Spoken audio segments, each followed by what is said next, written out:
This is a Phantom 105.2 podcast. You can listen live on Phantom 105.2 or online at phantom.ie. Yeah, well, the good thing is that we will be off air just in time to see everything. Oh, will we? On the main stage. That's rather fortuitous because yes. Alex and Jonathan join us now. How are you, lads? Good. Thanks for popping down to talk to us. I suppose we should start off by talking about the album Arc, which came out. Was it the beginning of this year or the end of last year? It was January. January, yeah. And it's done phenomenally well for you, hasn't it? Yeah, it's done really surprisingly well. We didn't know what to expect. I mean, Man Alive came out in 2010 and critics liked it, but we weren't sure if anyone else did. Obviously, no, that's not true, but we did, not like the scale we've had with Arc. It was number 5 in the album chart, and the single was in the actual top 40 and all this stuff. Yeah, the real life top 40. Yeah, brilliant. And that's all new for us. Well, Kemi-Sabi is like a fabulous song. It's so requested on Phantom. Great. We get it all the time requests for Kemi-Sabi. And I'll have to say, we're not just blowing smoke up your arse. One of the most requested bands on the station. Wow. Without a shadow of a doubt. Yeah, absolutely. Cool. Absolutely. I think so, yeah. Good taste. That's very cool. Absolutely. Well, you popped into us, didn't you, around the time when you played in Whelan's? How did that gig go? Because Whelan's is quite a small venue, and because the album was quite amazing. in the ascendancy. It was actually an incredible gig. I mean, we never really played off our own back in Ireland. We've come out before with Snow Patrol. We played with Muse once, and it was our first sort of proper show on our own, I think. And couldn't believe the sort of audience we had. They were just completely insane. We didn't know what to expect. We just thought we'll play this small place and see what Ireland is like for us. Yeah, if that's what Ireland's like, then. And it was just nuts. I mean, we couldn't believe how lucky we were to be received that well. Can't ask for any more than that. Well, No, I don't think there's any more than that to give. Well, Irish audiences are known for just being crazy when it comes to bands they like. I think it was like a Monday night or something as well. It was unbelievable. I mean, we thought Scotland was crazy, but this was a different level. Well, listen, lads. 3 of you out of 4 play keyboards.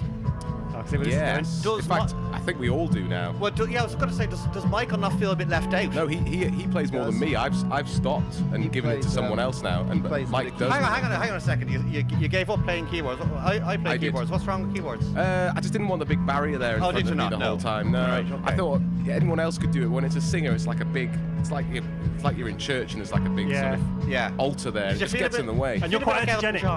You what? Did you feel a bit like Elton John? No, he sits down, he sort of goes from the side, he's got this whole sitting down vibe. Elton John properly plays the piano as well. Yeah, and I was just playing with one finger and stood there. You don't, then you're quite energetic on stage as well, so you don't want a big keyboard in front of you when you're jumping around. No, you don't. After a while, I've started to realise I didn't really want that there anymore. Alex, did you not get him a keytar? I know, well, we've had this conversation. Ooh, I did. I bought something very similar. What did you get? It was voted out. It was a kind of MIDI guitar. It was like almost like a Guitar Hero controller, but a bit more advanced. Yeah. And it got voted out. Yes, the rest of the band did not like it very much. Was this for aesthetic reasons, or did they specify? It just kind of looks totally terrible. Yeah. That's what I think. Now I know why when bands say they split up over musical differences, this is sort of what they mean. Yeah. One of them bought a keytar and the others vetoed it. It's a real insight in terms of how the band works. You've also done a couple of collaborations, haven't you? Is it true, or am I making this up, that a couple of you were on the current Battle for Lashes album? That was Michael and Jonathan, and Jeremy. Not Sorry, me. the other two that aren't here today. Ah, I see. Okay. Yeah. Did they ask her to post the album cover in her nip? Was that their idea? It was. Mike was actually the original model they used, but it was Didn't work out so good. He was too attractive. Right, It would okay, Get the wrong fan base. Right, yeah. So Natasha Khan isn't as attractive as Michael. No. The model is on her shoulders. Oh, right, okay. No, she's very attractive. Yeah. Okay, well, I guessed it was probably a bloke who said, this is your album cover.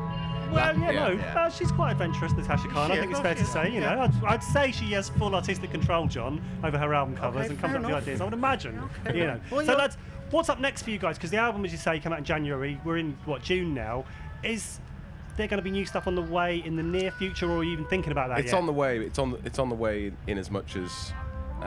We've booked out time in September to get to the bottom of some new things, but it's just difficult. We've got to get festival season sort of out of the way, and it's kind of hard for any of us to do anything productive really when we're in this mode. Right. Is that because you're partying a lot when you're out? No, at you're kind of living on a submarine really in the bus. There's no space to do stuff. There's not a lot of time, believe it or not, because you're either at the festival or you're travelling with a lot of rowdy people in a cramped space or trying to go to sleep. Absolutely, yeah. Or trying to get washed and things like that. Yeah, equally important. Yeah, and are you doing many festivals around Europe then? We're doing a ton, yeah. We're doing a whole lot of them. Yeah, a lot of one place we've never been to really before. We're going to Bratislava, for instance. Oh wow. Yeah. Okay. If you know anything about Bratislava, not then a you thing. can enlighten us. We're going to find out everything. Can't help you with that one, unfortunately. I'm not a very well-travelled person. Are you, John? No, well, no, I don't like moving. No, that's true actually. We didn't like going out to the studio. This is as far as we get. Yeah, this is our holidays. Yeah. Well, listen, maybe final question for you lads. I'll put to both of you. If you were to curate your ideal festival lineup, top 3 acts, living or dead, that would be on your top list. This would be Michael Jackson. Yeah. Yes, lovely. I think King Crimson might actually make it on there. The Fripp, yeah. Blue era. Blue, okay, right, okay, yeah. No, not Blue the band. No, Avery Blue. Oh, right, okay, yeah. sorry. And who's the lad with the bass? Tony Levin. Yeah. So that era of King Crimson. Yeah, 80s Crimson. Okay, right.